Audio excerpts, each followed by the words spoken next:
মানুষের উপকার তো সবসময় আমি করি ভাই। একটা সাইকেলের দাম 5,000 6,000 টাকা সম্ভব আমার পক্ষে যে সাইকেলটা কিনে দেবো? আশা তো মনের মধ্যে বহুত আশা থাকে, মনে করেন গাড়ি করব বাড়ি করব।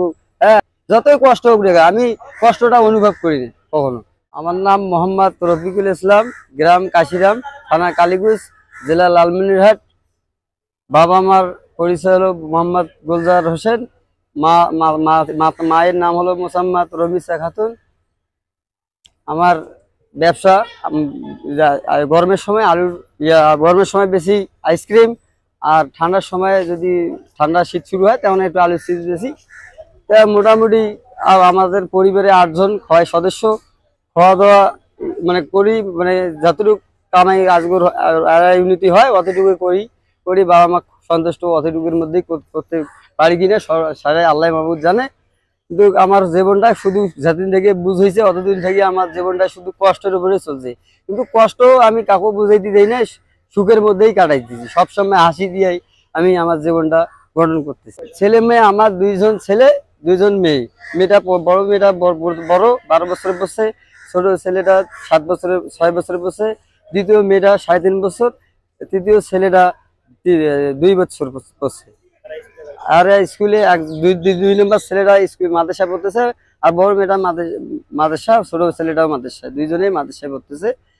এখন আমি এখন ট্রেনের মধ্যে আইসক্রিম বেচতেছি, যা 2-1 টাকা ইনকাম হইতেছে, আল্লাহ দিতেছে। গরমে খুব গরমের মধ্যে জীবন বেড়ে যাইতেছে, তত যে জাম জট হৃদের ব্যাপার, তারপরেও কষ্টের মধ্যে করা লাগে। এখন জমি জমা আমার কিছু নাই, শুধু বাড়ি ভিটালিটা পরিবার 8জন পরিবার খাইয়া শুধু বাড়ি ভিটালি মাটিটুক, আর কিছু নাই। খালি হাতের উপর আমার সংসার পরিবার চলে। 8জন বাড়ি ভিটালি অল্প একটু নিজেরই, কিন্তু ওই বাড়ি ভিটালিটাই নিজের, কিন্তু আর কিছু আয় উন্নতি অন্য ঘাট দিয়ে নাই। মনে করেন 5,000 টাকা শাড়ি কিনে চাইলো, বা মা একটা কিনে চাইলো বড় দামি জিনিস, ওটা সম্ভব না। একটা বহুদিন থেকে একটা রাইস কুকার কিনে চাইতেছে, গ্যাসের চুলা সিলিন্ডার, এগুলো কিনে দিতে পারি না। আবার ওই আবদার কিভাবে পূরণ করবো? ঈদ তো মানে ওই যে প্রথম ঈদের দিনে কিনছি, মনে করো হাফ কেজি মাংস কিনছি, যেটা টাকা ছিল, হাফ কেজি মাংস কিনিয়ে ওটা তো হয় না, তারপরও হাফ কেজি কিনছি। তারপরে ঈদের সানরাইজের পরের দিন নামাজ পড়ছি, মাঠে নামাজ পড়ার পর দোকান করছি ওই আলু চিপসের, একটু পড়ার পর ওই ব্যবসা করিয়া আবার আসার সময় 1 কেজি মাংস নিয়ে আসছি।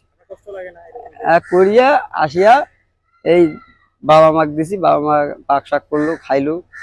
অসুস্থ থাকলে মনে করেন ওই আল্লাহ চলে, মনে করেন এই যে 2-1 টাকা করিয়া, মনে করেন মানে ওই কাজে ওই টাকার মধ্যে যেটা কামাই করি তার 2-1 টাকা করে রাখি দেই, ভবিষ্যৎ কখন কি হয়, বিপদ আপদ অসুখ বিসুখ, ওইটার তাকিয়ে খরচ চলে যায়। মানুষের উপকার তো সবসময় আমি করি ভাই, কিন্তু আমার মানুষ উপকার করে না, খালি সবসময় চেষ্টা করে যে ক্ষতি করব, কখনো মানে উপকার করার চিন্তা ভাবনা করে না। আমি এতটুকু হইলাম খালি মানুষের উপকারই করছি, মানে রেজে না খেয়া, মানে মানুষকে যদি খোয়াই আমি, আমার তাতে মানে আমার সামনে যদি গরু জব করি খান, আমাকে যদি কথা বলেন তাতে আমি সন্তুষ্ট। কিন্তু তারা তো সবসময় চিন্তা ভাবনা করে আমাকে কিভাবে আরো পথত বসাবে, মানে রাস্তা নামাবে। তারা কখনো চায় না যে আমি একটু উপরে উঠি, সবসময় নিচে নামাই দিচ্ছে। আমার তো আশা বহুত ভাই, মানে করেন আশা তো মনের মধ্যে বহুত আশা থাকে, মানে করেন গাড়ি করব বাড়ি করব, হ্যাঁ, বাবা মা মনের আশা পূরণ করব, স্ত্রীর সন্তানের মনের আশা পূরণ করবো, যখন যেখানে যাবা চায়, যেটা খাইতে চায়, যে মনে করেন এই যে একটা সাইকেল নিয়ে চাইতেছে, ছোট ছেলে মাইসের সাইকেল দেখে, একটা সাইকেল দেখিয়ে কতদিন থেকে যে গড়াগড়ি কান্দাকাটি, একটা সাইকেলের দাম 5,000 6,000 টাকা সম্ভব আমার পক্ষে যে সাইকেলটা কিনে দেবো? যত বুঝ দিয়ে ছুটি পেলে বাবা, তুমি বড় হয় আল্লাহ বাঁচে রাখলে একবারে একটা মোটর সাইকেল হুন্ডা কিনে দেবো তোমাকে, তাই এর আগে আমি কিনতে পারবো না। আব্বু হ্যাঁ একবারে চলে পেলে হুন্ডা কিনে দেবো, ঠিক আছে আব্বু, তোমাকে একবারে আমি মোটর সাইকেল কিনে দেবো, দামি গাড়ি, এইভাবে বলিয়া কি বুঝ দিয়ে রাখি। আমি এই যে এইরকম সুখী, মানে করেন মানে যতই কষ্ট হোক না কেন আমি সবসময় আমি মনে করি আমি সুখী, যতই কষ্ট হোক না, আমি কষ্টটা অনুভব করি না কখনো।